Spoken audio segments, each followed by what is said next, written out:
Assalamualaikum warahmatullahi wabarakatuh. Ila hadrati Sayyidina wa Habibina wa Syafi'ina Muhammadin sallallahu alaihi wasallam wa ila arwahi abaihi wa ikhwanihi minal anbiya'i wal mursalin salawatullahi wa salamuhu alaihi wa alaihim ajma'in wa ala ali kulli was sahabati wal qarabati wat tabi'in wa tabi'in tabi'in bi ihsanin ila yaumiddin wa ila arwahi walidina wa muallimina wa dzawil huquqi alaina ajma'in wa khususan ila hadrati al-imam al-muhaqqiq al-habrul humam Syahabuddin Ahmad Ibnul Iman Ibn Yusuf al-Masri al-Fasi al-Masri al-Afasi wa Datuk Syekh Haji Zakaria bin Haji Ahmad wa Besar Syai'ulillahi lahumul Fatihah.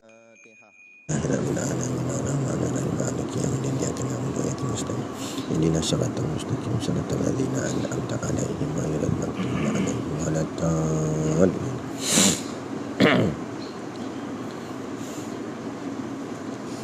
Bismillahirrahmanirrahim. Alhamdulillahi rabbil alamin wassalatu wassalamu ala asyrafil anbiya'i wal mursalin sayyidina Muhammad wa ala alihi wa sahbihi ajma'in. Subhanaka la ilma lana illa ma 'allamtana innaka antal alimul hakim. Rabbi shrah li sadri wa yassir li amri wahlul 'uqdatam min lisani yafqahu qawli. La haula wala quwata illa billahil aliyil azim. Amma ba'd. Terima kasih kepada tuan pengurusi majlis untuk tak melengahkan masa, kerana saya nak cepat ni sebab lepas ni ada kuliah duha pula. Jadi kita teruslah. Kita teruskan je. Kita sambung ke nombor apa? 33. Qala al-muallifu rahimahullahu ta'ala wa nafa'ana wa iyyakum bi ulumihi fid dharaini amin ya rabbal alamin. Kata pengarang kitab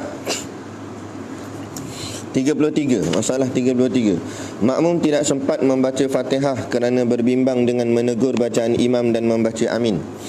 Masalah makmum yang bertakbiratul ihram dan ia ada masa untuk membaca Fatihah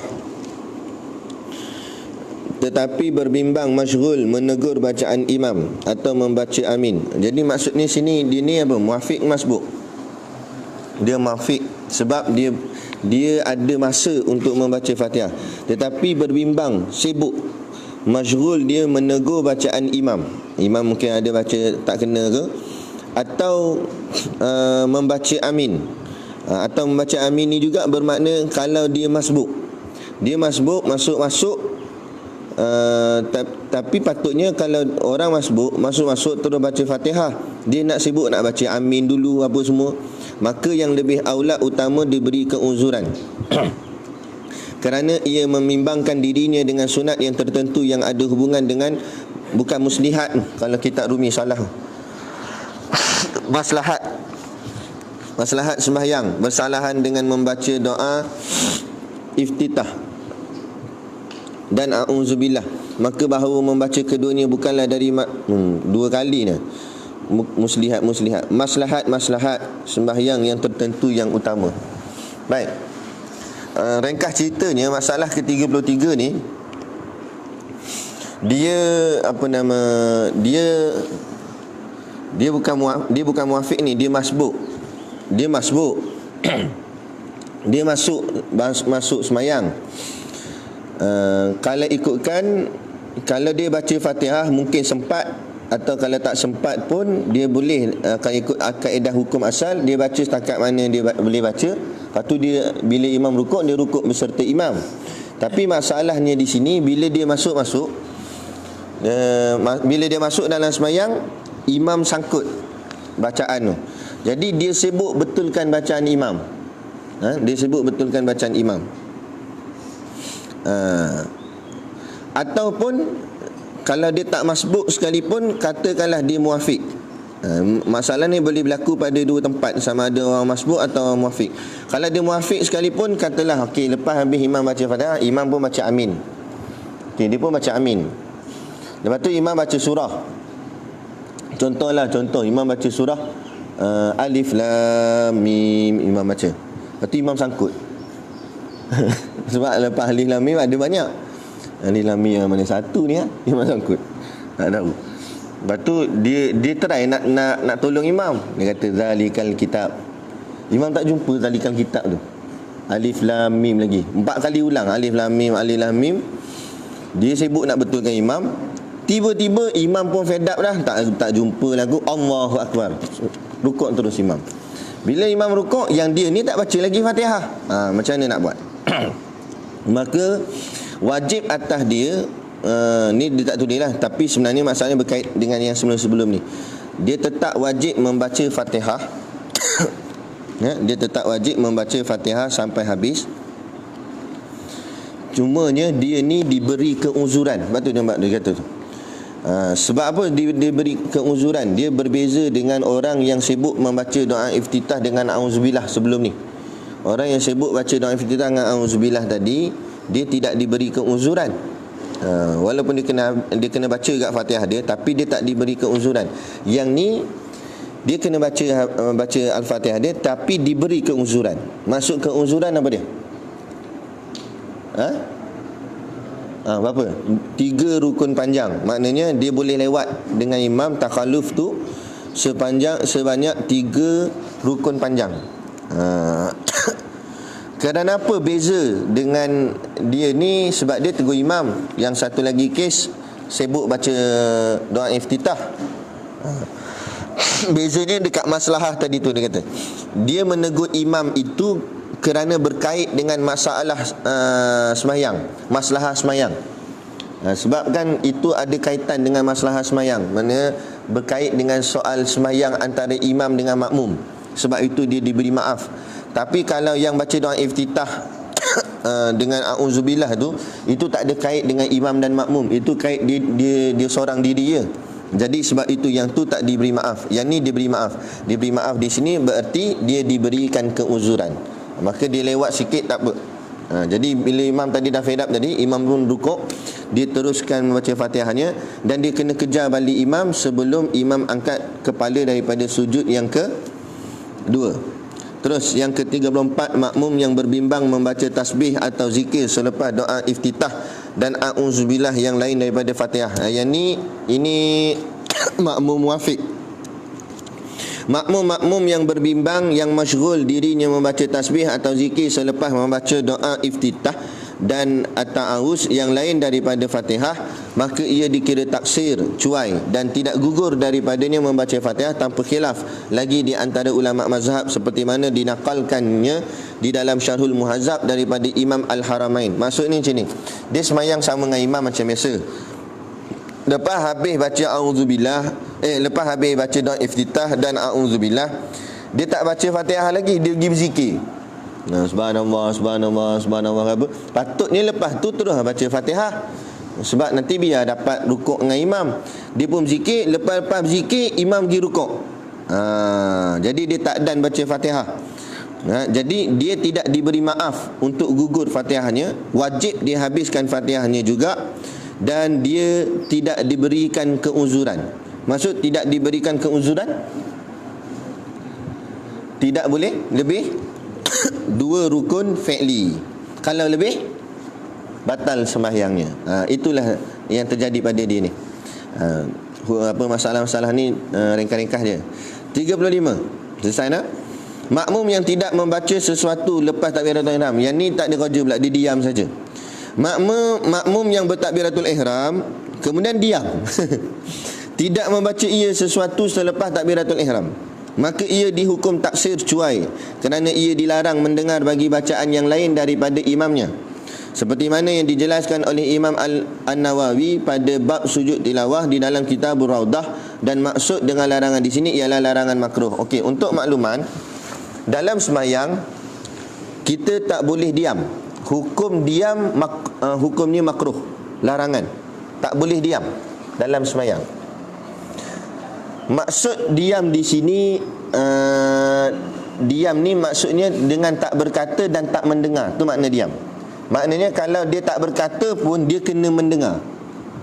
Faham tak? Jadi contoh, angkat takbir, lepas tu kita baca doa iftitah. Imam pun tengah baca doa iftitah masa tu. Kalau imam baca doa iftitah, kita tak baca doa iftitah, kita senyap, maka hukumnya makruh di situ. Pertama, makruh meninggalkan doa iftitah. Yang kedua, makruh kerana diam. Okey. Lepas tu imam baca Fatihah, kita sunat mendengar Fatihah imam. Jadi di situ tak makruh sebab kita tak diam. Sebab apa tak diam? Sebab kita tengah dengar bacaan imam. Kalau kita baca kat Fatihah masa imam baca Fatihah, boleh, tak ada masalah. Hukumnya harus tetapi tidak sunat. Tidak digalakkan. Sebab galakannya untuk dengar imam baca Fatihah. Lepas imam habis baca Fatihah, kita tak diam, kita baca Fatihah. Kita baca Fatihah. Baik. Jadi keadaan imam pula, selepas imam habis baca Fatihah, imam amin. Kan kita pernah dengar kata imam disunatkan diam dan memberi ruang kepada makmum baca Fatihah. Okey, benda ni berlaku khilaf di kalangan ulama. Ada ulama kata makruh imam diam. Imam diam lepas amin, lepas tu dia diam. Hukumnya makruh. Kerana apa? Sebab tak boleh diam dalam solat. Jadi imam, ada setengah pandangan ulama kata hukumnya makruh di situ. Tapi ada juga satu lagi pandangan kata tidak makruh kerana dia memberi ruang kepada makmum untuk membaca Fatihah supaya tidak berlaga. Makmum nak baca Fatihah, dia nak baca surah. Nanti jadi bertembung. Jadi ada yang kata tak makruh. Ada satu lagi pendapat dia ambil jalan tengah. Macam mana jalan tengah? Dia ambil dua-dua pendapat, dia gabungkan sekali. Jadi dia kata okey, dia boleh terima diam itu makruh. Jadi imam dia diam tapi tak diam. Maksudnya imam dia tak baca lepas amin, tapi dia baca surah ataupun ayat sebelum dia nak baca ayat yang dia nak baca secara kuat. Faham tak? Contoh macam mana? Zalikal kitabul la raiba fi hudal lil muttaqin. Contoh okey. Dia nak baca kat ayat, contohlah ni contoh aja. Dia nak baca kat ayat contoh dia nak baca ayat ke-6 dalam Al-Baqarah. Innal ladzina kafaru sawaun alaihim. Ayat tu kan? Okey, jadi bila dia nak baca ayat ni, lepas dia waladdallin amin. Jadi dia nak bagi ruang kat makmum baca Fatihah, dia baca alif lam mim ayat 1 sampai 5 tu secara sir. Bismillahirrahmanirrahim. Alif lam mim zalikal kitabul la raiba fi. Sampailah ayat yang kelima. Waktu masuk ayat ke-6 baru dia baca dengan jahar. Innal ladzina kafaru sawaun alaihim. Macam tu. Boleh faham? Jadi maknanya makmum pun dapat ruang membaca Fatihahnya, imam pun tak dengar bunyi, tapi pada imam tak diam. Maknanya imam tak makruh sebab dia tengah baca waktu tu. Atau juga setengah pandangan ulama kata bila kita nak baca apa-apa surah, kita baca suratul Ikhlas dulu.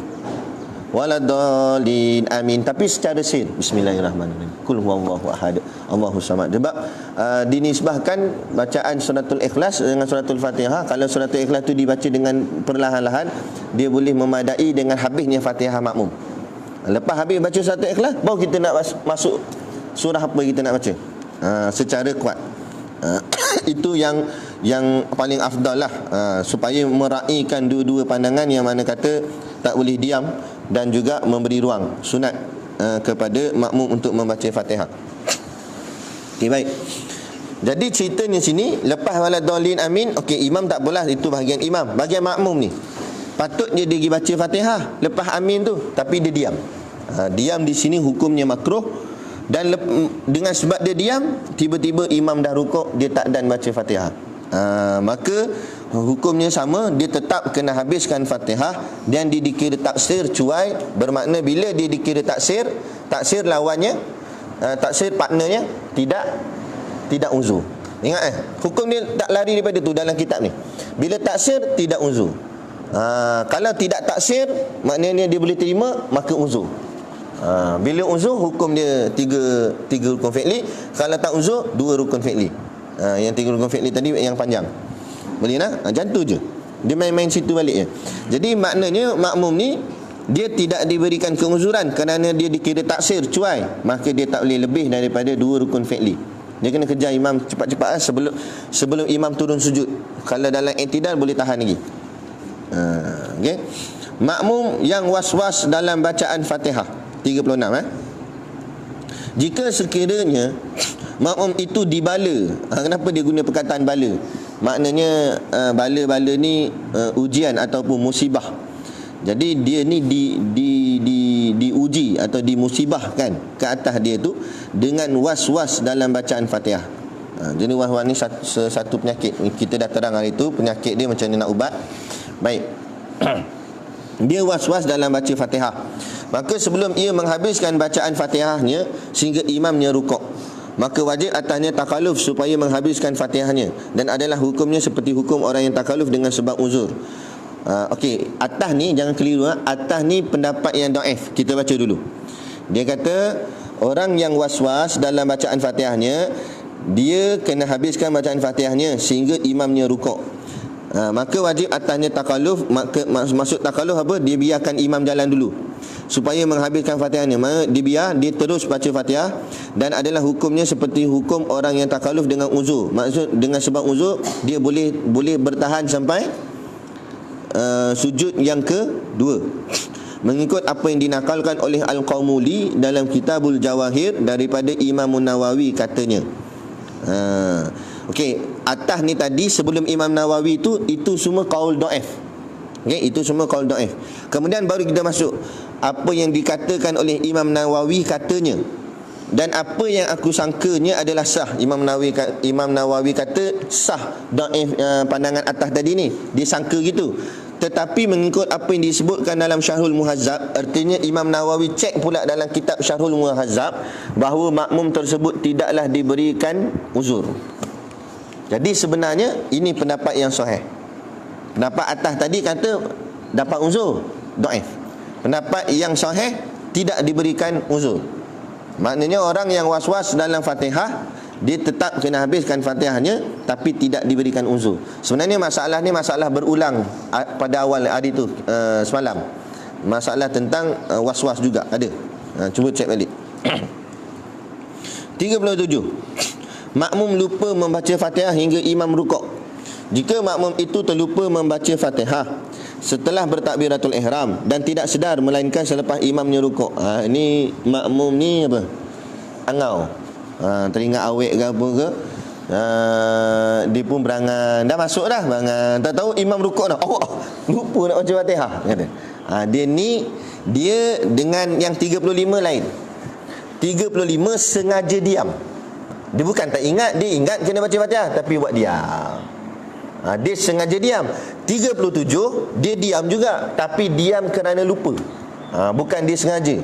Mungkin dia kali ingat ke lain, jadi dia terlupa. Maknanya bila tidak sengaja.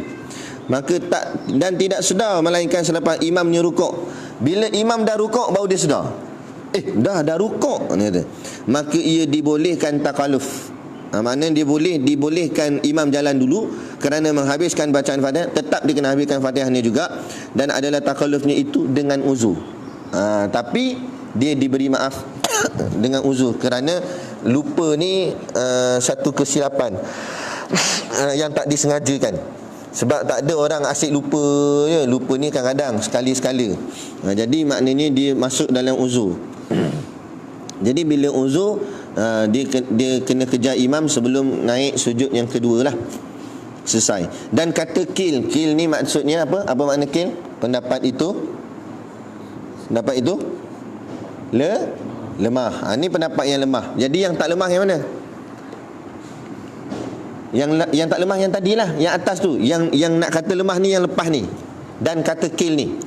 Dan kata kil tidak diberikan uzur pada demikian kerana taksirnya cuai dengan sebab lupanya.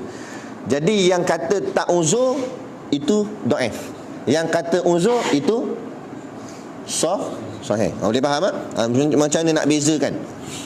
Dan lanjutan masalah ini, jika makmum itu tidak sedar bahawa ia meninggalkan bacaan Fatihah hingga rukuk ia serta imamnya. Okey, ini sebenarnya masalah lain pula, tapi dia berbual dalam masalah yang sama. Dia lupa.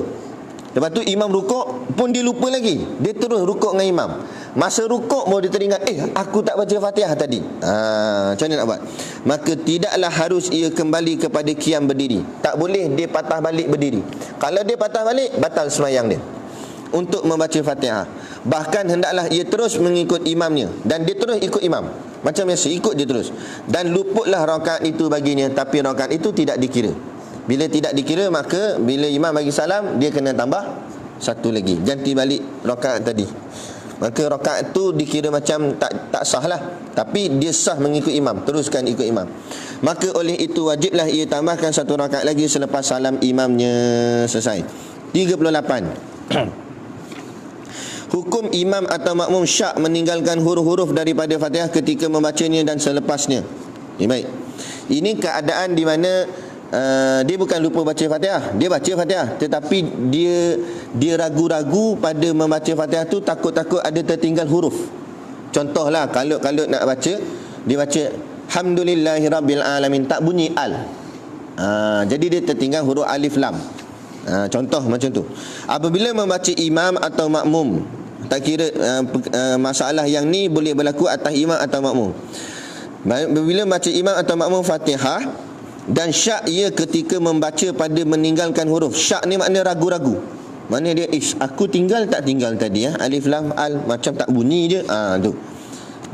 Kalau yakin tinggal itu lain. Ini ragu-ragu pada meninggalkan huruf daripadanya, maka hukumnya wajib ia mendatangkan dengannya. Maksud mendatangkan dengannya, pergi patah balik ke ayat tadi yang dia ragu-ragu, yang dia tertinggal. Kemudian jika yang tertinggal itu pada akhir kalimah, maka hendaklah ia mengulanginya. Maksudnya kalau di awal-awal alhamdulillah, dia ulang balik alhamdulillah lah. Kalau ayat-ayat belakang dah macam Malik Yaumiddin, dia lupa nak sebut Malik Yaumiddinnya, dia kena ulang kat Malik dia lah, tak payah ulang sampai ke alhamdulillah tu. Macam tu maksud dia. Dan jika sebelumnya, maka wajiblah ia membacanya semula. Okey, yang maksud dan jika sebelumnya, maka wajiblah ia membaca semula kalau jarak dah jauh. Yang dia tertinggal tu al.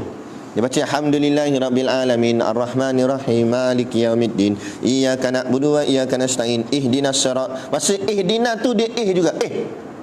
Al tadi tu lupa. Bila dah jauh jarak dia tak boleh ulang sekadar ayat tu saja. Dia kena ulang awal Fatihah balik, Bismillahirrahmanirrahim balik. Atau contoh lain macam ni, Malik tadilah dia tertinggal Malik tak baca Yaumiddin. Betul apa? Ya kana udwa ya kana stain ihdinas siratal mustaqim siratal ladzina an'amta alaihim ghairil maghdu. Masa maghdu teringat, Malik tak baca. Dia tak boleh ulang Malik saja, dia kena ulang bismillah balik. Sebab apa? Sebab jaraknya sudah jauh. Dalilnya kerana suratul Fatihah itu rukunnya mualat. Mualat ni maksudnya mesti berturut-turut. Bila dia dah jauh berpisah, maka maknanya dah terputus mualatnya. Okey. Sebab tu dia kata, maka wajiblah ia membacanya semula. Semula di sini maknanya dari awal balik. Tetapi lain pula, jika ia syak setelah selesai daripada membacanya, nya mana? Nya Fatihah. Habis baca Fatihah dah, masuk surah dah. Qul huwallahu ahad, Allahu samad, lam yalid wa lam yulad. Masa yulad tu dia datang ragu-ragu Fatihah dia.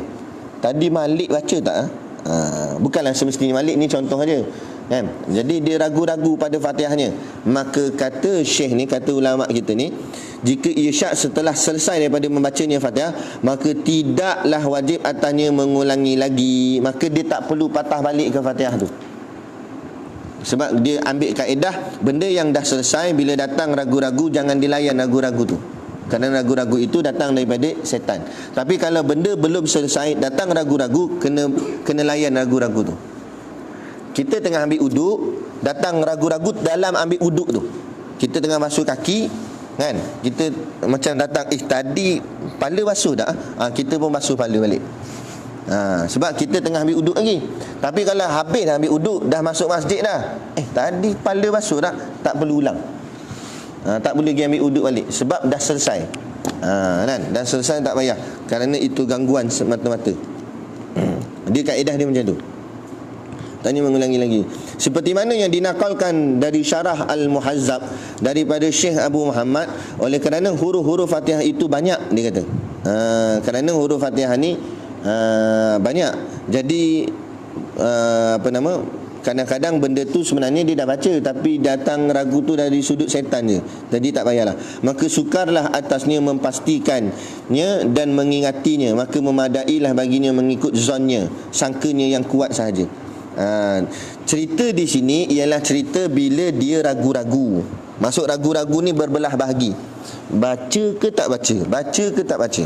Itu makna ragu-ragu. Tapi kalau dia yakin memang dia tinggal, yakin sangat memang aku tinggal, yang tu tetap kena batal balik. Sebab itu yakin, itu bukan ragu-ragu. Boleh faham tak? Bersalahan rukun-rukun yang lain, dia ambil dia kiaskan juga kepada rukun-rukun yang lain. Kalau rukun-rukun yang lain pun macam tu juga. Dan dikiaskan hukum tasyahud atas hukum Fatihah, pada demikian amat nyata sekali. Jadi semua rukun qauli macam tu juga. Jadi kalau dalam tahiyat pun, kalau kita terlupa, kita bukan terlupa, kita syak, kita batal balik. Kalau dah habis baca tak payah. Dah keluar daripada semayang dah pun, lepas tu nak syak ke tasyahud, tak payah masuk balik dalam semayang, ataupun tak payah semayang semula. Okey. Selesai 38, 39. Hukum Fatihah adalah berlainan dengan hukum perbuatan semayang. Dia nak maksud di sini, Robek situ, hukum Fatihah artinya rukun qauli, adalah berlainan dengan hukum perbuatan semayang artinya rukun fi'li. Nak ceritanya rukun hukum bagi rukun qauli dengan hukum bagi rukun fi'li berbeza. Okey, itu maksud dia. Ketahuilah bahawa hukum Fatihah itu adalah menyalahi ia dengan hukum perbuatan semayang itu. Dia kata hukum dua-dua ni berbeza. Apa dia? Rukun qauli dengan rukun fi'li itu berbeza daripada dua wajah, dua keadaan. Salah satunya, jika syak seseorang sembahyang, sebelum selesai daripada bacaan Fatihahnya, dia ragu-ragu, dia sembahyang, dia ragu-ragu sebelum habis baca Fatihahnya pada meninggalkan satu huruf daripada awalnya, maka wajiblah ia memulakan baca semula sekalipun panjang ceraiannya. Macam tadilah, dia syak, dia ada tertinggal huruf ke apa, tapi dia belum habis baca Fatihah lagi, maka dia kena patah balik. Kalau dah jauh penceraian dia, dia kena baca semula balik. Bersalahan perbuatan semayang, rukun fi'li lain, dia kata, apabila berlaku ketidakkan bersusun maknanya tak ikut urutan, maka tidak memutuskan mualat di antara perbuatannya, bahkan hendaklah didatangkan dengan peraturan selepas daripada teringatnya. Maka apabila kita berkata demikian, nescaya beratlah atas kebanyakan manusia mengulanginya. Bersalahan putusnya mualat pada Fatihah, maka ia tidak membawa kepada batal semayang, bahkan wajib ia mengulangi membacanya semula. Maksudnya sini, kalau Fatihah macam tadilah, kita patah balik, baca balik. Selagi mana kita tak rukuk. Kalau dia tak patah balik pada Fatihah yang dia salah tu, dia rukuk, batal semayang. Okay? Adapun rukun fi'li, keadaan berbeza antara imam dengan makmum.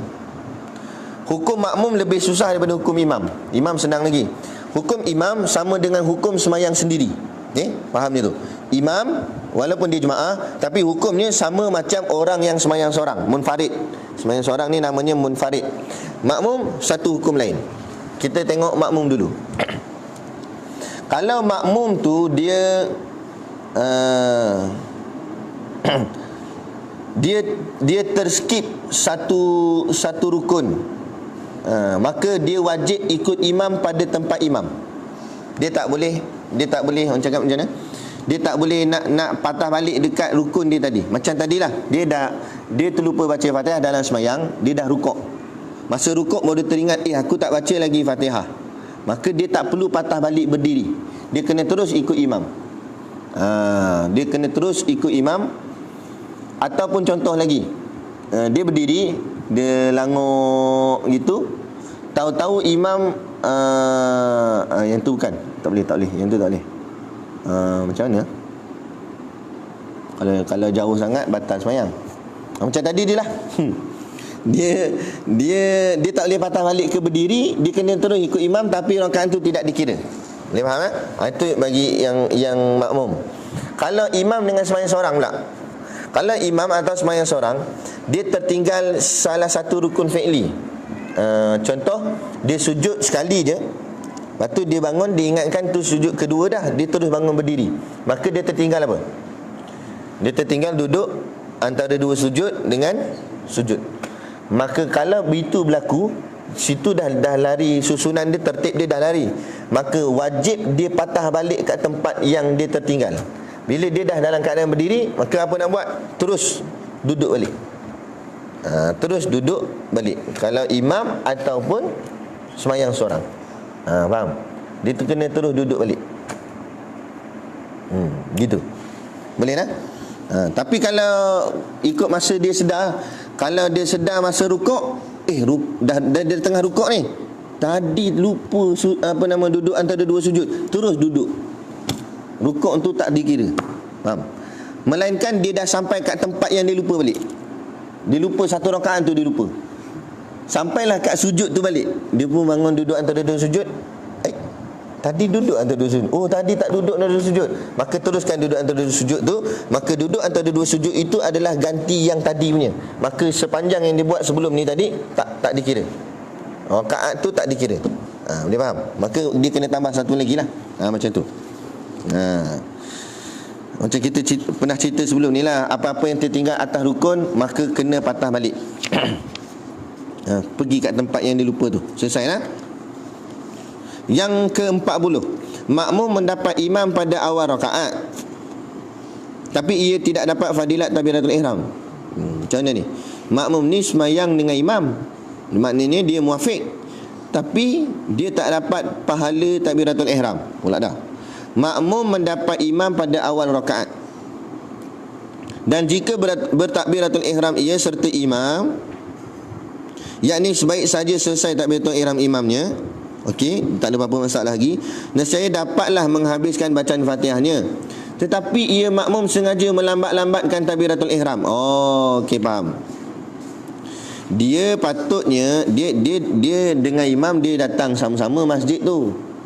Tapi imam dah takbir, dia tak takbir lagi. Dia buat apa? Tak tahu. Dia main dengan Muaz dulu. Kan? Dia apa, belik sana belik sini, serban dia lah, pakai minyak wangi dulu apa semua. Dia lambat, tak masuk-masuk.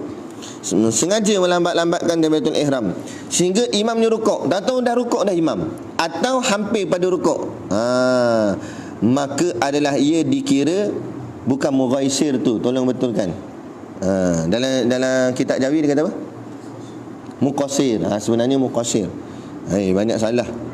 Dikira muqassir, yakni cuai pada mendapat fadilat takbiratul ihram. Jadi dia ni cuai, maka dia tak dapatlah pahala takbiratul ihram walaupun dia datang masjid tadi dengan imam, dan mendapat fadilat membaca Fatihah, dan juga fadilat baca Fatihah pun tak dapat, pahala Fatihah tu tak dapat, serta imamnya, dan tidak dikira apa tu?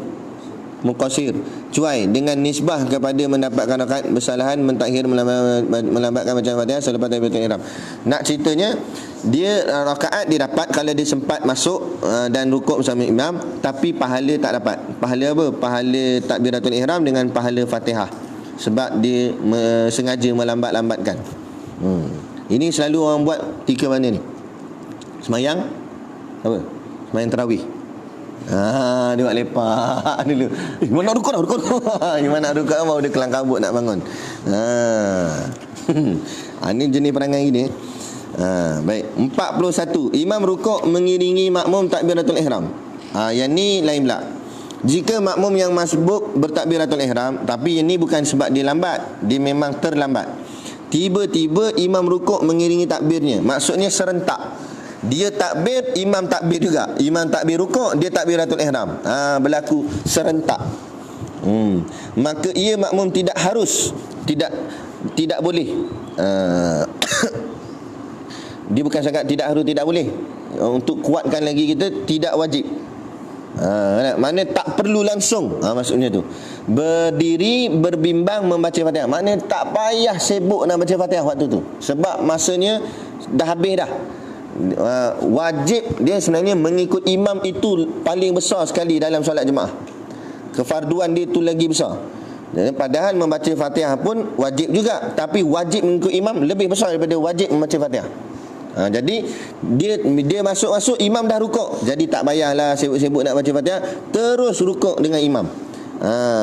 Berbimbang membaca Fatihah lagi, sekalipun mengetahui ia boleh menghabiskan bacaan Fatihahnya, walaupun dia sangka dia boleh baca habis Fatihah, sebab dia tahu imam ni kalau rukuk lama, kat 15 minit. Mungkinlah dia kenal imam tu jenis orang panggil imam rukuk, kan, jenis taksub ke rukuk. Kan lama rukuk dia tahu, kalau ni aku dah lagi baca Fatihah sebab aku baca laju contoh. Walaupun dia sangka begitu, wajib dia rukuk. Wajib dia rukuk, jangan baca Fatihah. Kerana mengikut imam itu lebih utama, dan boleh mendapat imamnya di dalam rukuk, walaupun dia sangka dia boleh dapat imam dalam rukuk nanti dan sempat bertakmaninah padanya. Dia sangka gitu. Bahkan hendaklah ia turun rukuk, nampak? Bahkan maksudnya wajiblah ia turun rukuk bersama imamnya kerana mengikutnya wajib. Tu. Dan membaca Fatihah dalam keadaan seperti ini tidak wajib, nampak? Waktu ni tak wajib baca Fatihah. Waktu tak wajib Fatihah nak baca pula. Orang suruh baca tak nak baca, buat lambat. Ngada. Dan tidak disunatkan. Bukan sangat tak wajib, tak sunat juga, semua tak ada. Dan demikian juga jika ia makmum bertakbiratul ihram dan imam hampir hendak rukuk. Yang ni situasi satu lagi.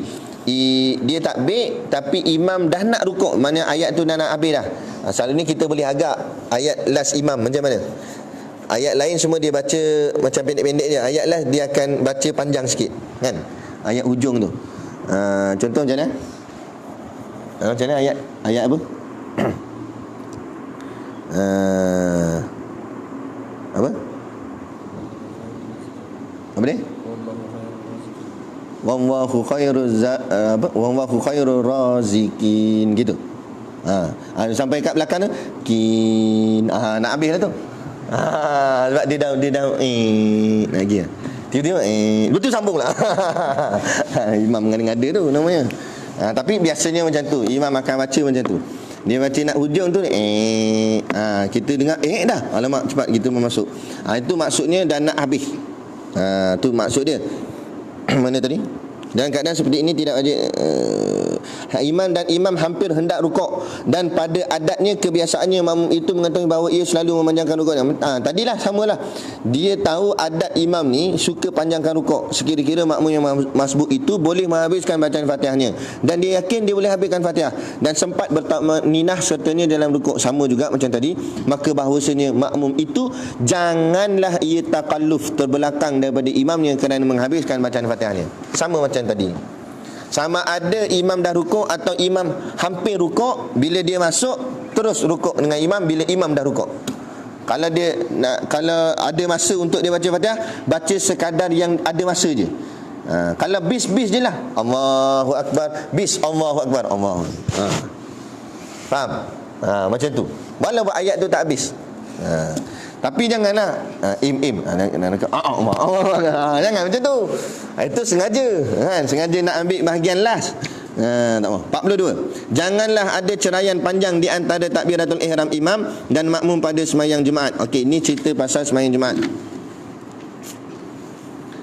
Jika bertakbiratul ihram imam dengan sembahyang Jumaat dan apa para makmum? Patut para makmum. Bahasa Melayu tak kena ni. Para makmum. Mana ada para tu ni, pari-pari tu. Para makmum, para tu dah ramai dah. Para makmum melambat-lambatkan takbiratul ihram mereka hingga imam rukuk, maka tidak sah Jumaatnya. Okey. Ni bagi sembahyang Jumaat, dia buat relax, datang lambat. Dia ni memang selalu lambat sembahyang Jumaat. Kan? Lepas tu dia masuk, imam dah rukuk dalam sembahyang Jumaat, bagi rakaat yang pertama lah. Imam dah rukuk, barulah dia nak masuk. Ni bukan sebab dia terlambat lain. Ini dia dah sampai. Orang dah bangun, semua dah semayang dah. Dia duduk kat belakang tu lagi makan pisang. Duduk relax. Lambat lagi dia kata imam baca panjang ni. Imam nak rukuk baru dia nak masuk, maka tidak sah Jumaatnya.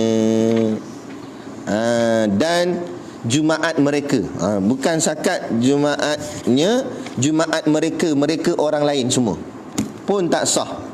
Tapi ini ada masalah yang dia tak kupas secara dia tak jelaskan di sini, menyebabkan kita jadi keliru.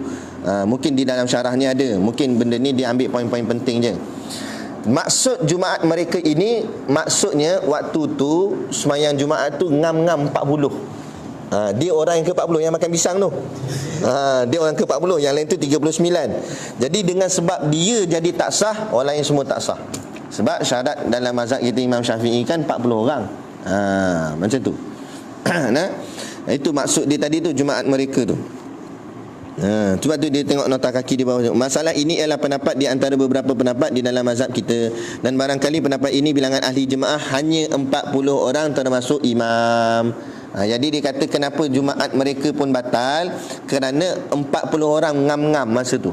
Tapi kalau tak lebih daripada tu tak apa, tak ada masalah. Tak jadilah macam ni. Dan berkata Syekh Al-Qafal Syekh Al-Qafal ni maknanya kunci. Kenapa dinamakan Syekh kunci? Asalnya dia ni bukan syekh, dia ni tukang jual kunci. Kemudian dah sampai umur dia dah tua. Berapa tahu, puluhan umur lah, 80 ke berapa, tak ingat. Nah, umur dia dah tua, barulah dia berubah, masuk pondok, dia mengaji sampai jadi alim besar, jadi syekh. Sampailah orang lekatkan nama dia Syekh Al-Qafal, Syekh kunci. Jadi nak maksudkan tak ada istilah terlambat dalam mengaji ni. Walau kita dah berusia sekalipun, kalau kita ngaji sungguh-sungguh, Allah nak bagi ilmu, tak ada masalah. Apatah lagi kalau kita dalam usia muda. Kan, macam korang ni muda lagi, baru belasan tahun sudah alim kitab Qaulul Tam. Hebat dah lah kiranya. Ada. Jangan bangga pula. Dan jika mereka mentakhirkan daripada rukuk imam, jika mereka mentakhirkan daripada rukuk imam, nescaya sah Jumaat semua. Maksudnya kalau dia sempat rukuk dengan imam tadi, Jumaat dia sah. Ni nak ceritanya dia tak sempat rukuk dengan imam yang tadi tu. Macam biasa jugalah, imam dan makmum. Cuma dia nak masukkan sini soal Jumaat tu, sebab takut kalau cukup 40 orang, dia jadi punca, habis satu Jumaat tak sah. Dan berkata Syekh Abu Muhammad, disyaratkan bagi sah Jumaat itu bahawa perceraian di antara takbiratul ihram imam dan para makmum tidak terlalu panjang. Dan ada satu pendapat kata bagi sembahyang Jumaat sahaja, khasnya sembahyang Jumaat, tak boleh takbiratul ihram imam dengan makmum tu terlampau jauh. Itu boleh menyebabkan tidak sah. Kalau sembahyang lain boleh, tak apa. Kan, sembahyang Jumaat tak mau. Itu satu pendapat lah dia kata. Dan berkata Imam Al-Haramain, disyaratkan para makmum itu dapat menyempurnakan bacaan Fatihah mereka dan sempat mereka bertakmaninah di dalam rukuk sebelum imam bangun kepada i'tidal. Pendapat Imam Haramain kata pula, bagi sembahyang Jumaat, makmum mesti dapat menyempurnakan bacaan Fatihah mereka dalam berdiri tu. Maksudnya kalau dia pun tak sempat baca Fatihah dalam berdiri, maknanya dia tak masuk dalam jemaah tu. Bila tak masuk dalam jemaah, katalah jemaah cukup 40, cukup ngam-ngam 40, sebabkan dia lambat masuk, jadi tak sah habis semua. Dan dia dapat rukuk bersama imam. Contoh dia masuk lambat, Fatihah kan kena habiskan juga. Kan, dia masuk lambat tapi dia ada masa untuk baca Fatihah, tapi dia buat perangai pelik-pelik dia. Lah sekali bila imam dah rukuk, dia tak boleh rukuk lagi, dia kena habiskan Fatihah dia. Kan? Jadi kalau imam dah i'tidal, dia tak rukuk lagi, takut nanti dia berpisah lebih daripada dua rukun fi'li tadi, maknanya dia tak dapat rakaat tu, dah lah ngam-ngam 40 orang, maka jadi 39, Jumaat tak sah. Dengan sebab kes dia ni seorang. Boleh faham? Itu maksud dia.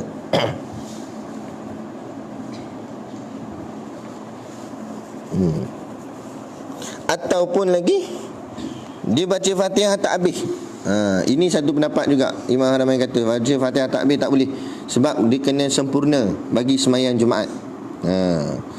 Jadi senang ceritanya, kalau jemaah kat masjid tu cukup-cukup aja, maka kita janganlah lambat-lambat.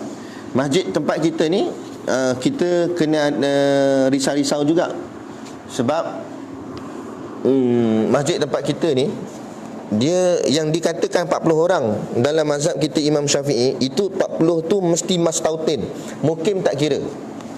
Apa beza mukim dengan mastautin? Mukim ni macam korang semua. Korang duduk di sini, mungkin lama lah duduk sini, mungkin 10 tahun ke 20 tahun ke, tak kira lah. Kahwin sini ke sekalipun, tetapi tetap berhajat dalam hati tu nak balik kampung balik. Ada niat nak balik, ada niat nak pindah dari tempat tu. Bila ada niat nak pindah, maknanya tak nak mati di situ, maka orang itu dikira bermukim, walaupun duduk 100 tahun sekalipun. Faham? Tapi kalau dia niat nak mati sini, saya memang nak mati sini, nak tanam kat sebelah kubur tu lah, kat belakang masjid tu. Dia niat nak mati sini, mana dia mastautin sini. Jadi kalau sembahyang di masjid kampung kita tu, berapa sangat orang yang mastautin kalau ikut betul-betul. Takut-takut entah cukup tak cukup 40 orang alam. Yang kebanyakannya yang jadi penuhkan ni orang kita, budak kita. Ini semua mukim. Lepas tu mungkin ada orang luar yang kerja sini pun mukim. Sebab mungkin nanti dia nak balik kampung dia balik, dia ada tanah kat kampung dia. Ni yang memang asal sini, membesar sini, anak jati sini. Tu baru mastautin. Lepas tu kena ni lah kita takut-takut lah kan. Lepas tu sebaik-baiknya sembahyang di masjid yang memang orang ni ramai sangat, sampai 100-200 orang. Jadi kalau 100-200 orang ni, mestilah cukup 40 orang yang mastautin kan. Tapi tengok juga tempat. Contoh kalau sembahyang di tengah-tengah bandar KL, tengah-tengah pusat, semua tu pejabat, mana ada orang tinggal situ? Mana ada mastautin situ? Semua orang luar situ. Macam mana juga kan? Kena tengok juga. Jadi tempat-tempat yang orang duduk, ataupun sembahyang dalam hutan di kolej-kolej universiti ke apa kan, sembahyang Jumaat di situ, di universiti. Tapi universiti tu dalam hutan, mana ada orang yang duduk di situ? Semua orang tu mukim. Pensyarah pun nak duduk situ, memang dia ada rumah dia, tapi duduk situ bukan dia nak mati situ kan. Dia duduk situ sebab kerjanya kan, pencen dah apa semua, dia balik kat kampung dia, maka dia bermukim juga. Macam tu. Jadi masalah ni boleh dipakai juga. Sebab ngam-ngam 40, maka kena jaga-jagalah. Okey. Kemudian 43. Banyak lagi 43. Makmum masbuk mengikut imam di dalam rukuk, kemudian imam berhadas di dalam sujud. Pula dah. Apabila makmum masbuk mendapat imam di dalam rukuk. Okey, ni cerita dia macam asal. Makmum semayang, dia masbuk, kemudian dia tak ada buat apa-apa masalah lah, dia rukuk dengan imam, maka terus ia mengikutinya. Dia ikutlah imam macam biasa. Dan sempat bertamanninah, maknanya dia dapatlah rakaat tu sebab dia bertamanninah dengan imam. Ia serta imamnya di dalam rukuk, kemudian imamnya berhadas di dalam sujud. Iktidal okey, sampai ke sujud kentut, pum, melambungkan mereka. Maka makmum yang masbuk itu adalah ia dikira mendapat rakaat itu tanpa khilaf. Jadi makmum macam mana cerita? Makmum tak ada masalah, melainkan makmum kentut juga. Makmum ikut imam. Kena ikut imam ni kata. Makmum jahil. Nah, jadi makmum tak ada masalah. Yang batal imam, makmum tak batal. Makmum dapat rakaat tu. Rakaat yang tadi tu sah bagi dia. Walaupun tadi dia mungkin tak dan baca Fatihah sebab dia masbuk kan, tapi tetap dapat rakaat. Okey. Walaupun akhirnya imam batal, dia teruskanlah sembahyang kerana ia telah mendapat rukuk yang dikira dipenuhi oleh imam. Masalah ini disebutnya oleh Al-Baghawi, demikian juga dinakalkan pada Syarhul Muhazzab dan tafsir masalahnya. Apabila imam berhadas di dalam sujud, yang berarti jika berhadas ia di dalam rukuk atau di dalam iktidal, tidak mendapat ia rakaat itu, dan boleh juga diertikan tidak mendapat solat. Jadi tak ada masalah ni yang bawah ni. Masalah ni dia buat persoalan je. Sebab contoh dalam kitab ni dia kata sujud. Jadi dia kata, habis kalau imam batal masa iktidal, macam mana kira? Imam batal masa rukuk, macam mana kira? Dia buat persoalan macam tu. Kemudian dia jawab sini. Dan sepatutnya dikira juga mendapat rakaat. Dia kata dapat juga rakaat bagi makmum sekiranya ia imam berhadas dengan syarat makmum itu sempat bertamakninah sertanya di dalam rukuk. Selagi mana syarat dia, bila imam rukuk, makmum tu pun rukuk, dia dapat tamakninah dengan imam, dan imam masa ni belum kentut lagi, mana tak batal lagi, dia dapat. Lepas tu imam kentut, rakaat dia kira lulus. Makmum ni dapat. Yang batal imam saja. Tu maksud dia. Jadi Allahu Akbar imam, makmum pun Allahu Akbar, dia sempat tamakninah, tiba-tiba imam pum, makmum pun ya Allah kan, dia pun bangkit, sami Allahu liman hamidah, imam pula. Jadi dia teruskan sembahyang, dia sah. Okey. Tapi jangan bila imam masa turun pum, dia pun ikut turun. Buat apa dah ikut imam dah batal dah. Faham? Okey. Sekiranya ia imam berhadas dengan syarat makmum itu sempat habis dah. Dan barangkali dia kata masalah ini telah berlaku pertukaran ibarat. Dia ambil daripada kitab mungkin dia rujuk kitab lain, kitab yang lain, dan jadi dia kata mungkin ibarat dalam kitab lain tu silap tulis, dia kata. Dan barangkali masalah ini telah berlaku pertukaran ibarat, maka tersilap letak kalimah sujud di tempat kalimah rukuk. Jadi perkataan sujud tu sebenarnya mungkin perkataan rukuk, dia kata. Dan asal ibaratnya yang betul, jadi yang betulnya macam mana?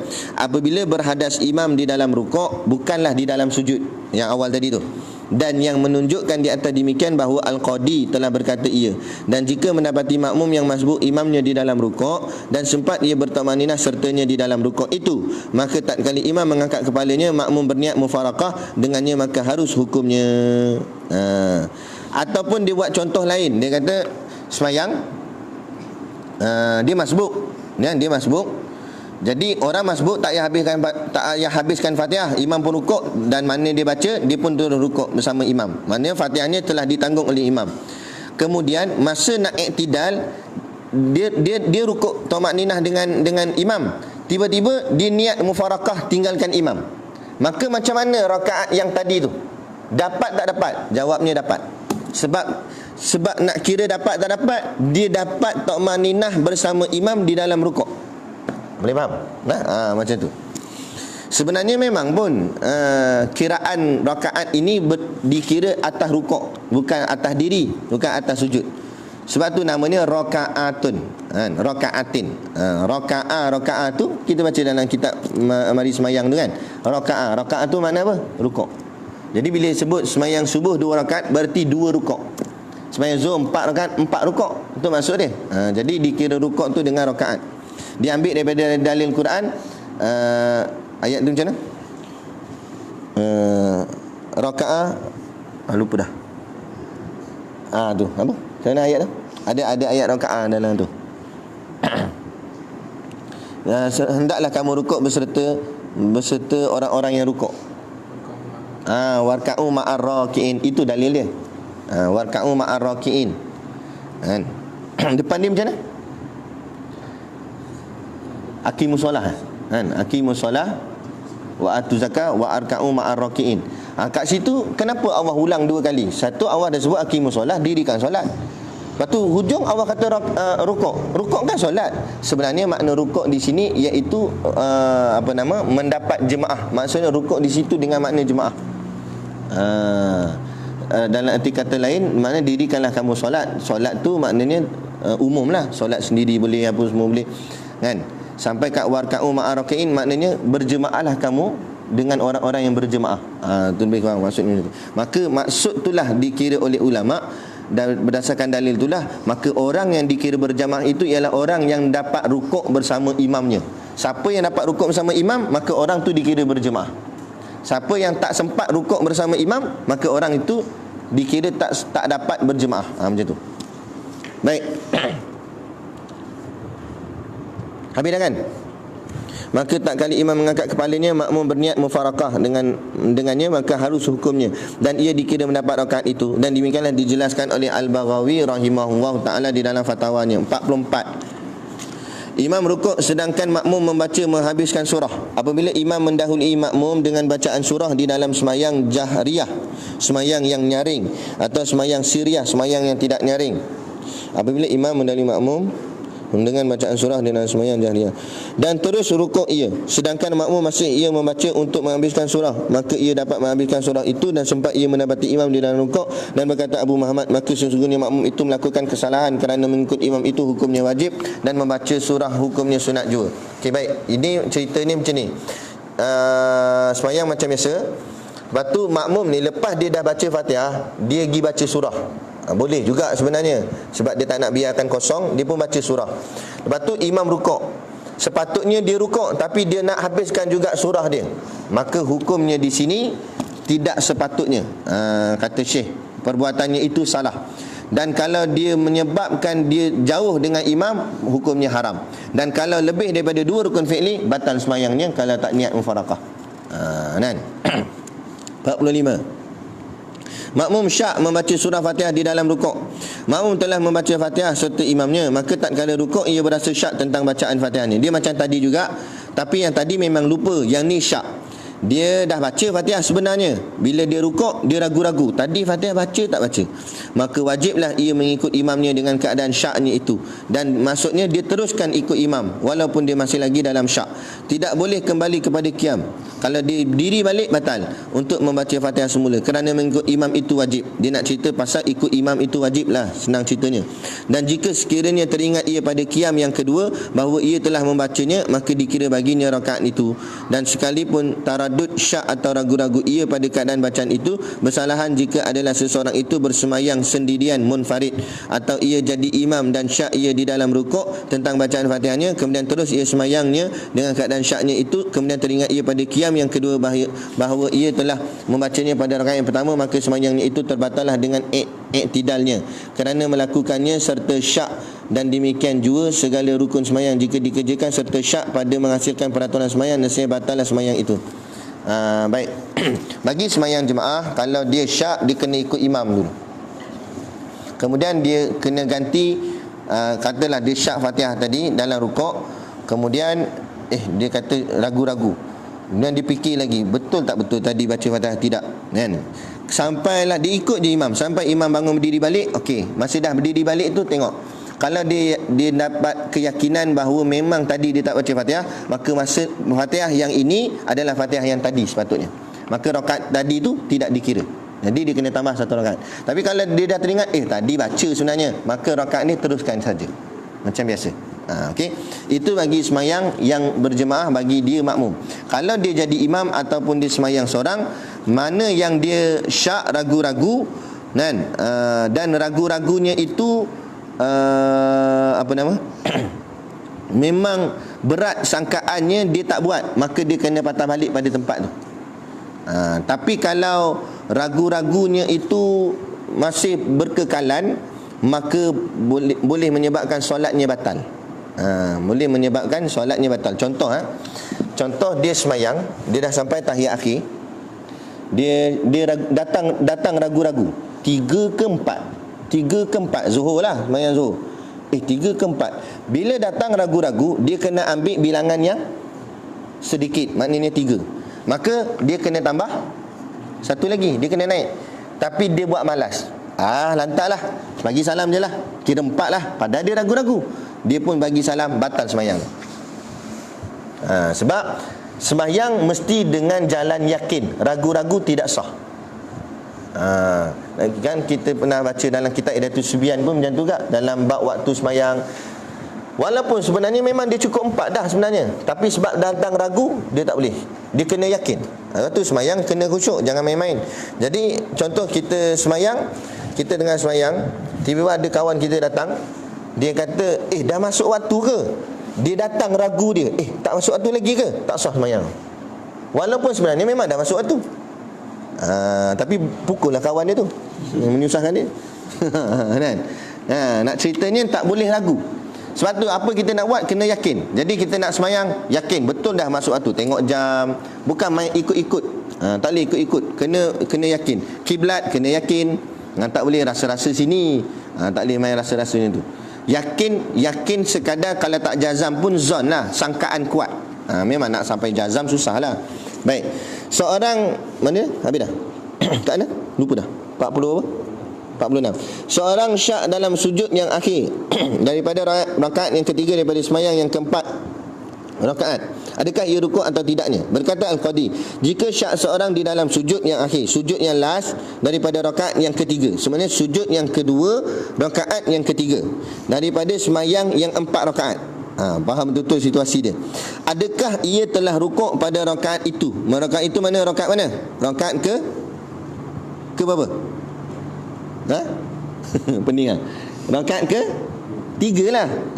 Mana dia syak masa dia sujud yang kedua dalam rakaat ketiga, dia syak rukuk tadi, rukuk rakaat ketiga tadi, dia rukuk ke tak rukuk? Tu.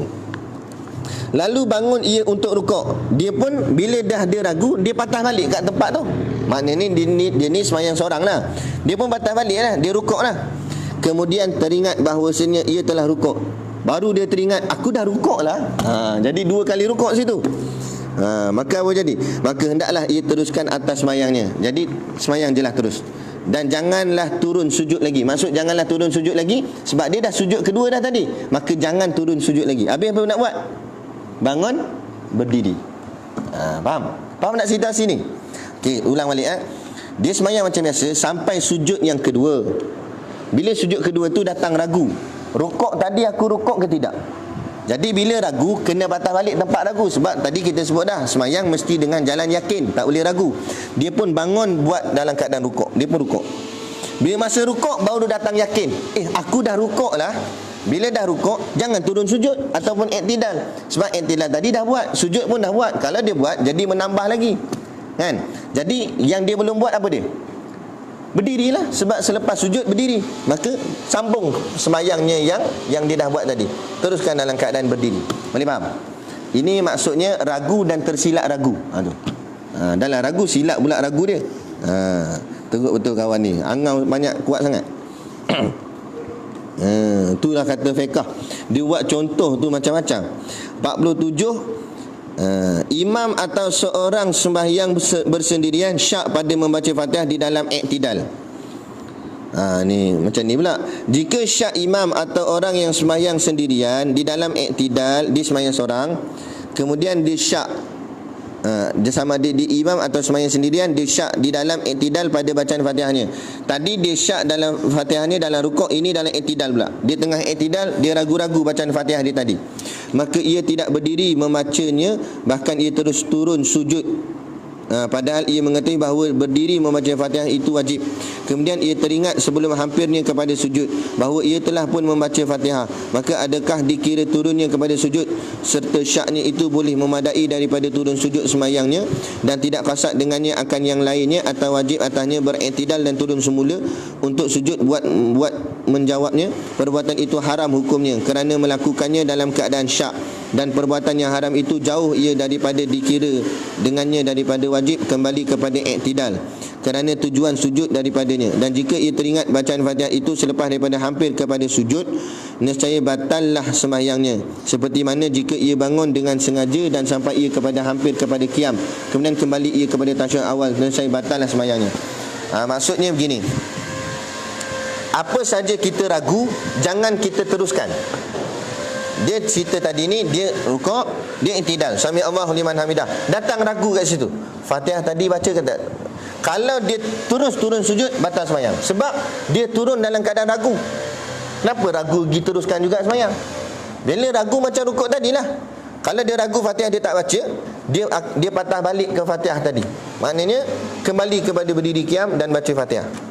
Tiba-tiba masa baca Fatihah tu baru tahu, memang baca dah macam tadi juga. Maka terus sambung kepada tempat yang dia nak sambung tadi. Boleh faham? Jadi maksudnya sini, senang ceritanya, bila ragu jangan teruskan perbuatan sembahyang kita bila kita dah sedar.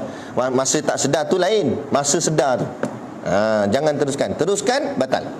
Jadi sembahyang ni setiap perbuatan tu mesti dengan jalan yakin, dengan tidak ragu. Boleh? Gitu maksud dia. Cuma huraian itu panjang lah, tapi makna ringkas dia macam tu. 48, yang ni payah sikit dan panjang pula tu. Makmum tidak dapat sujud atas bumi. Ni macam kes yang sebelum ni. Dia tak dapat sujud atas bumi bersama imam kerana kesesakan manusia pada sembahyang Jumaat. Tetapi bezanya, yang tadi tu sembahyang biasa, yang dulu tu, yang tak adalah dulu, mana semalam. Yang kali ni sembahyang Jumaat. Apabila dihalangi dengan kesesakan dengan orang ramai pada sembahyang Jumaat daripada sujud di atas bumi, macam yang kes sebelum ni, dia nak sembahyang, semua berdiri, semua boleh, rukuk boleh, tidak boleh, tak nak sujud, sesak, orang ramai-ramai, ada orang sujud tempat dia sujud, dah sempit-sempit, dia tak ada ruang nak sujud. Dia tak boleh nak sujud atas lantai itulah, atas bumi, serta imam pada rakaat yang pertama. Sembahyang Jumaat rakaat pertama lah mula-mula. Dan kalau boleh ia sujud di atas belakang manusia. Kalau mampu sujud di atas manusia tu. Kan, atas punggung kawan tu ke apa ke, sujud dia kata. Maka hendaklah ia sujud di atas belakang mereka itu. Dan boleh juga ia sujud di atas tangan orang. Jangan atas tangan dia sendiri, atas tangan orang lain dan kaki orang lain. Cuma tahan nafas je lah. Dan baju mereka baju orang lain, jangan baju sendiri. Baju sendiri tidak sah kan. Kalau kain kita sini, kain orang tak apa. Dengan syarat, ada syarat pula bahawa ia boleh melakukannya. Syaratnya dia boleh buat. Kalau tak boleh buat, dikira masyakkah jugalah, terhalang dengan kelakuan secara sujud. Maknanya dia boleh buat bentuk sujud tu. Macam mana bentuk sujud? Dengan bahawa adalah ia atas tempat yang tinggi, dengan sekira apabila ia sujud, terangkatlah punggungnya ke atas dan kepalanya rendah menjunam ke bawah. Maksudnya rupa sujud tu jadi. Macam mana rupa sujud? Kepala bawah, punggung atas. Jadi kalau dia sujud atas badan orang, kepala dia atas, punggung bawah, tak sah. Jadi kalau dia nak juga sujud atas orang, dia panjat atas badan kawan tu. Kepala dia atas kepala kawan tu, punggung dia atas punggung orang tu. Jadi dia tetap kepala dia rendah, punggung dia atas. Jadi bertindih gini. Boleh. Nak dia kata. Boleh. Asalkan rupa sujud tu jadi. Tapi bukan saja-sajalah sembahyang elok ada ruang dengan naik atas kawan tu. Apa? Ni bagi keadaan yang sesak. Dalam keadaan uzur tadi ni. Dan apabila ia boleh sujud seperti demikian, tetapi ia tidak sujud, maka ia termasuk orang takalluf tanpa uzur. Dia boleh sujud macam tu, tapi dia tak nak lah buat macam tu, teruk sangat bentuknya lagi. Dia pun tunggu. Tunggu tu dia diberi maaf. Dia maknanya dia jadilah orang yang takalluf. Takalluf, tapi takalluf tanpa uzur. Maksud tanpa uzur, tak boleh lebih 2 rukun. Tanpa uzur. Bukan uzur. Kalau diberi uzur 3 rukun fi'li panjangan, tanpa uzur 2 rukun fi'li lah. Itu yang penting kan. Tanpa uzur dia kata sini. Maknanya tak boleh lebih. Kalau lebih batal sembahyang. Habis kalau tak ni mufarakah. Habis kalau tak nak macam tu, terpaksa buatlah, panjat atas kawan tu. Okey. Tapi kalau memang tak boleh langsung, orang nak panjat atas orang pun tak boleh tak? Sebab dah ada orang lain panjat dulu. Dah ada orang. Memang nak cerita sini pula, kali yang sekarang ni pula, dia bukan dia tak nak buat, tapi memang tak boleh buat. Yang cerita tadi ni dia boleh buat, cuma dia yang malas buat. Yang ni memang tak boleh buat, bukan malas, memang tak boleh buat. Sebab tu dia kata, dan jika tidak boleh juga sujud atas bumi dan atas belakang orang, atas bumi pun tak boleh, atas orang pun tak boleh tak? Maka mengikut kaul yang sahih, ia bolehlah tunggu. Yang ni baru dia boleh diberi uzur. Yang tadi tak boleh diberi uzur sebab dia boleh buat tapi tak nak buat. Yang ni dia memang tak boleh buat, maka dia ada uzur. Bolehlah tunggu sehingga hilang kesesakan, sampai orang semua dah naik balik, dah kosong depan dia, dan janganlah ia sujud, dan apabila boleh sujud, masa sesak tu dia tak boleh sujud, jangan dia sujud. Apabila orang dah tak ada, barulah ia sujud. Apabila boleh sujud, sujudlah ia. Mana bila dah kosong baru sujud. Dan apabila selesai ia daripada sujud, maka kedudukannya serta imamnya ada 4 hal keadaan. Jadi hubungan dia dengan imam jadi macam mana? Ini untuk khas solat Jumaat sahaja. Apa jadi? Sebab solat Jumaat ni kan waktunya sikit. Sebab kalau terlepas dengan imam, tak boleh dah sembahyang Jumaat, dia kena sembahyang Zuhur. Habis macam mana nak buat? Jika makmum itu dapati imamnya pada rakaat yang kedua, imam dah naik rakaat kedua, maka hendaklah ia makmum membaca Fatihah sertanya. Dia pun sempat sujud cepat-cepat dan naik, dapatkan balik imam dalam keadaan berdiri. Jadi dia membaca Fatihah serta imam dan rukuk. Dan jika imam itu rukuk sebelum makmum sempurnakan bacaan Fatihah, tapi Fatihah dia tak sempat habis sebab tadi dia lambat, maka ia mendapat hukum masbuk. Automatik, asal dia muafiq jadi masbuk mengikut kaul yang asah. Maka bolehlah ia memotongkan, memberhentikan Fatihahnya dan terus rukuk serta imamnya, dan gugurlah bacaan yang baki itu daripadanya. Maka tak payah habiskan Fatihahnya. Imam rukuk, dia pun terus rukuk, selesai. Itu cara yang pertama. Bukan, keadaan yang pertama. Keadaan yang kedua, jika makmum itu dapati imamnya di dalam rukuk. Okey, maksudnya masa dia dah siapkan sujud dia yang dia tertangguh tadi, kemudian bila dia bangkit bangun, imam pun turun rukuk. maka mengikut kaul yang asah bahawasanya gugurlah bacaan Fatihahnya macam masbuk juga, kerana ia tidak sempat mendapat bacaan Fatihah. Kemudian mengikut pendapat ulama, ia dikira mempunyai rakaat yang kedua dengan ini rukuk walaupun ia tidak sempat bertamaninah serta imamnya pada rukuk itu bersalahan dengan hal yang makmum yang masbuk, maka ia wajib bertamaninah serta imam padanya. Maksudnya sini, bila dia bangun saja imam dah rukuk, dia tak payah baca Fatihah, dia terus rukuk ikut imam. Sekalipun masa dia rukuk, nak turun rukuk imam berselisih, dia turun imam naik, dia dikira dapat rakaat. Dia dimaaf masa berselisih tu. Dia dapat bagi sembahyang Jumaat. Maka sembahyang Jumaat dia sah dan ikut sampai habis lah. Yang ketiga pula, keadaan ketiga, jika ia dapati imamnya telah selesai daripada rukuk, pula dah dia naik imam dah habis rukuk, maka wajiblah ia mengikutinya pada apa yang imam ada padanya. Dia kena tiru imam kat mana imam ada, dan ia makmum tidak dikira mempunyai rakaat itu, tapi rakaat itu tak terpakai, maka dia kena ganti lagi satu.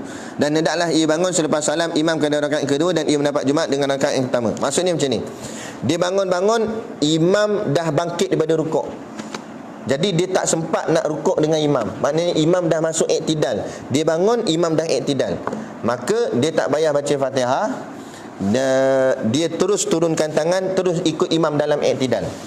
Maka dia sembahyang ikut imam sampai tahiyat akhir, imam bagi salam, dia tambah satu rakaat, sebab rakaat yang kedua tu tidak dikira. Faham? Boleh. Yang keempat, jika ia dapati imamnya telah memberi salam pula dah daripada rakaat lamanya dia, daripada rakaat yang kedua, maka ia tidak dikira mendapat Jumaat lagi, kerana ia makmum tidak sempat menyempurnakan baginya serta imam. Bersalahan kalau ia menyangka kepalanya, ia mengangkat kepalanya daripada sujud, kemudian imam memberi salam. Okey, baik. Masa dia sujud yang kedua dalam rakaat yang pertama lagi, mana sebab tadi kan dia ada masalah, dia tak boleh sujud, jadi dia tengah sujud, lama pula sujudnya tu. Sebelum dia angkat kepala tu imam dah bagi salam, dia dengar imam dah bagi salam, maka dia tidak mendapat Jumaat. Maka bila dia angkat kepala, dia kena sembahyang zuhur. Maksudnya dia kena tambah lagi 3. Rakaat yang satu tadi dikira lah, tapi tambah lagi 3 untuk jadi 4. Dia bertukar niat waktu tu, kena tukar niat kepada niat zuhur, tak jadi Jumaat dah. Okay? Tapi berbeza pula kalau ia angkat kepala daripada sujud, kemudian imam memberi salam. Maksudnya dia angkat kepala dulu, baru imam bagi salam.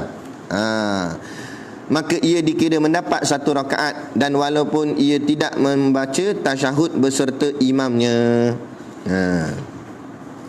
maka dia dah dikira mendapat satu rakaat bersama imam. Jadi memadai dia kena tambah lagi satu saja. Okey. Jadi dia tak payah jadi zuhur lah, dia jadi Jumaat juga. Sebab dia diberi kelonggaran, sebab dia ada masyakkah tadi, kepayahan untuk sujud. Boleh? Sampai sini kan 48 kan? Baik. Boleh dah? Nanti kita akan sambung Lepas Zuhur pukul 3, 49 sampai apa pula lagi? 64. Ya. Oh, 64 ya.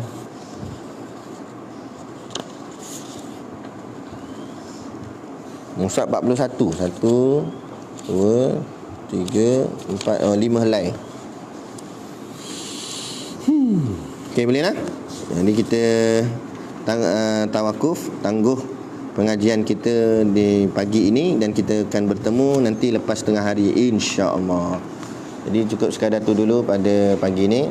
Wabillahi taufiq wal hidayah. Assalamualaikum warahmatullahi wabarakatuh.